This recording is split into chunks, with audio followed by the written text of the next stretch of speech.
En el día de hoy vamos a ver lo que es la resistencia del sistema respiratorio. Resistencia vista acá como una dificultad para lograr movilizar el aire del medio ambiente hacia los alvéolos. Hay dos tipos de resistencia grandes que se encuentra uno para inflar un pulmón. Primero, uno se gasta una cierta energía en este recorrido, fluyendo el aire desde la boca hasta el sitio donde ya se encuentran los alvéolos. Esa resistencia que encuentra el aire al moverse la vamos a llamar resistencia friccional. Friccional debido al flujo de aire. ¿Correcto? Como nosotros vimos los alvéolos también pueden ser vistos como un montón de resortes pegaditos. Ahí los estamos pintando separados que también pueden tener una fricción tisular cuando uno trata de inflarlos.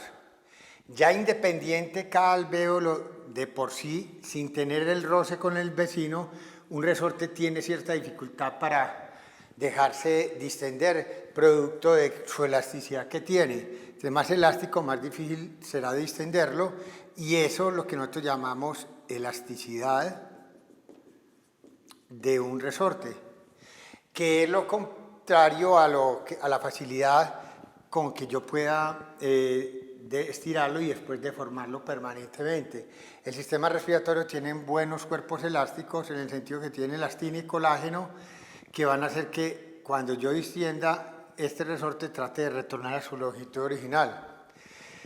Verdaderamente nosotros habíamos visto que la elasticidad no es simplemente la facilidad con que se deja distender, sino la facilidad con que se recupera a su longitud original. De elasticidad nosotros vamos a tener dos dificultades para estirar un resorte. Una debida a la elastina y el colágeno, y la otra debido a un concepto que se llama tensión de superficie, tensión superficial. De las dos dificultades de las resistencias para poder vencer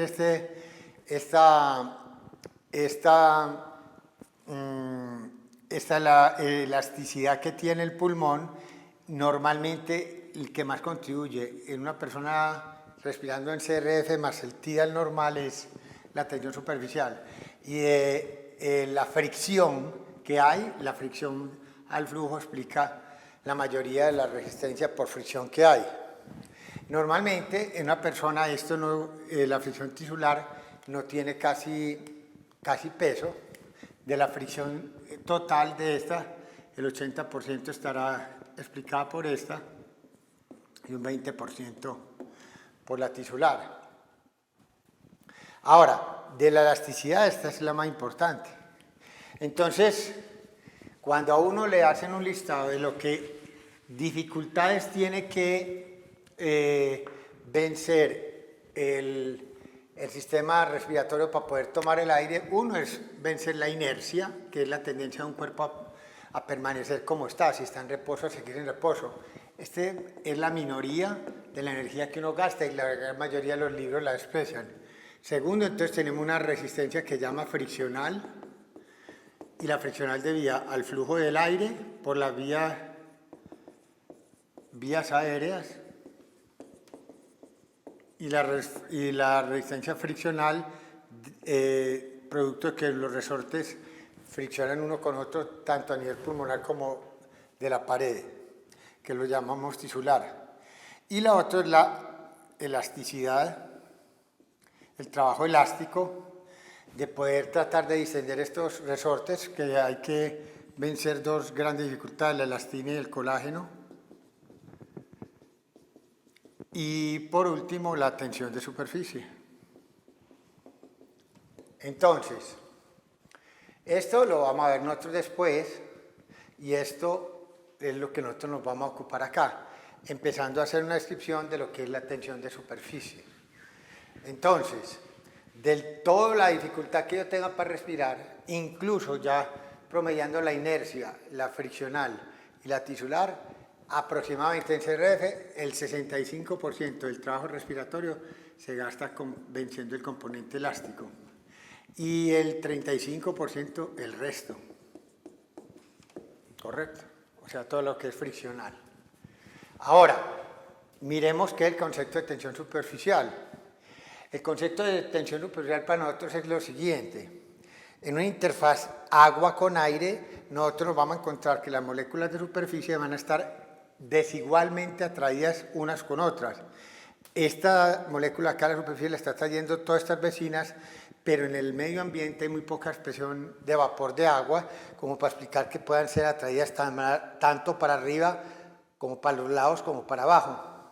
Y esto es como la gente localizada en la primera hilera de un salón, como si estuvieran atados en sus manos haciendo atracción intermolecular de las moléculas entre sí, y todas las de las restos de las filas posteriores a la primera fila tratando de hundir a estas moléculas de superficie.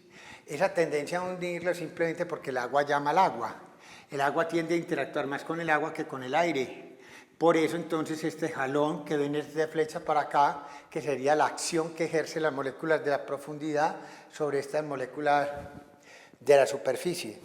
Estas moléculas, como están unidas unas con otras, reaccionan ante esto y sacan un vector resultante en dirección opuesta a la atracción que tiene las moléculas de superficie por las de la profundidad. Y esa reacción que ve uno una fuerza en sentido opuesto es producto de que ellas generan una fuerza en la superficie que va dirigida en la forma que tenga la superficie. Si es esférica, si es plana, pero es una tensión que aquí desarrollan. A medida que entonces tratan de hundirse. Las moléculas de superficie, las moléculas que permanecen allá en la superficie y que no se han hundido, es en una fuerza opuesta que es la tensión de superficie que saca un vector resultante hacia adentro. Miremoslo más claro, podemos ver acá el concepto de lo que nosotros hablamos. Una molécula a la profundidad está igualmente atraída por todas las otras, ahí no hay ningún problema. Pero esta molécula de superficie está atraída por esta, y por acá no hay casi atracción en esta interfaz líquido-aire. Aquí es cuando yo le coloco una molécula, otras que lo estorban, que serían un detergente, para disminuirle esa tensión de superficie. Entonces aquí, cuando estas moléculas tratan de jalar esto hace una fuerza contraria, que es lo que llamamos tensión superficial. Vamos entonces a visualizar acá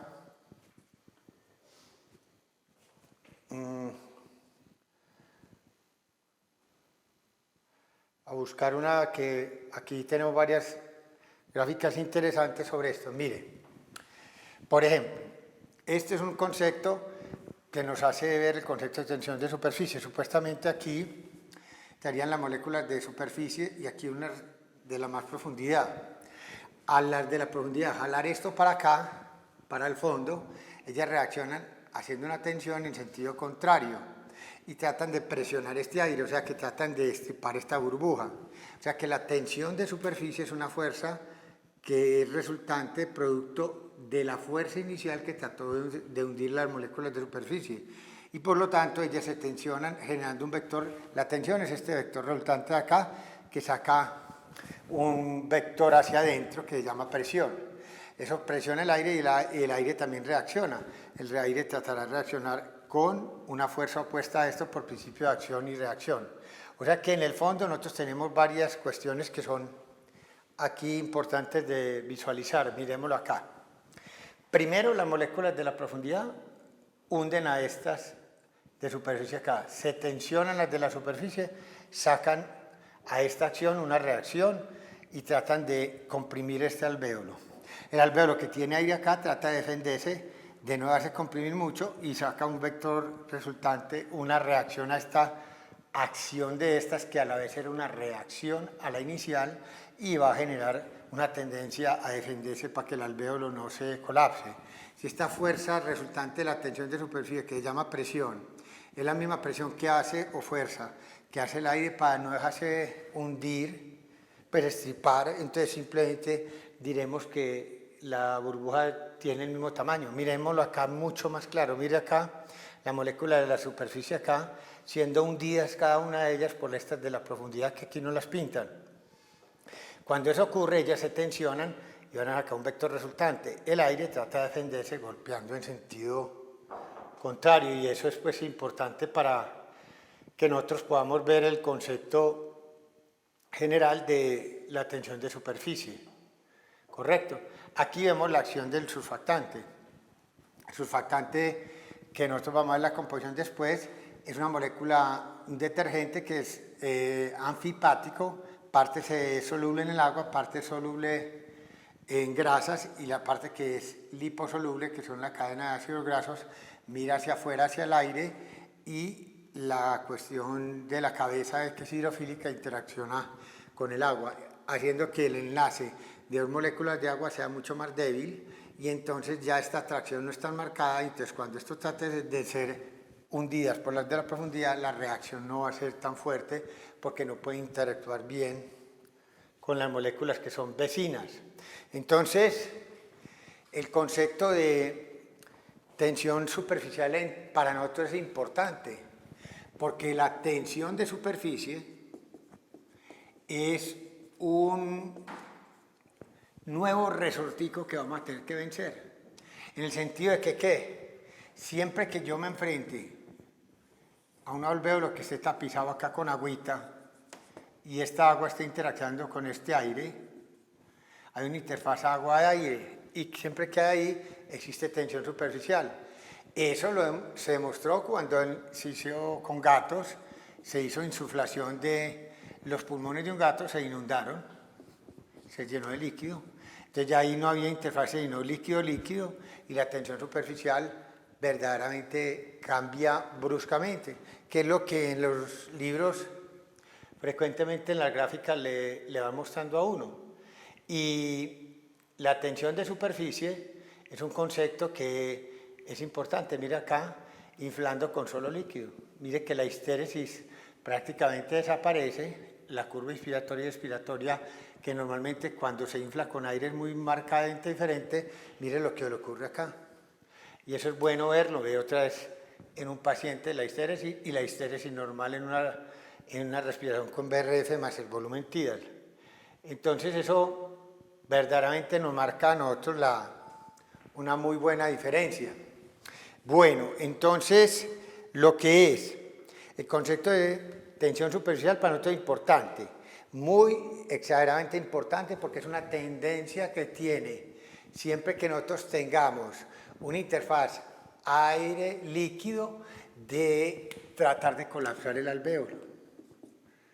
Esto es una fuerza que trata de que el aire se vaya y entonces que eso haga una telectasia o un colapso pulmonar. Colapso pulmonar.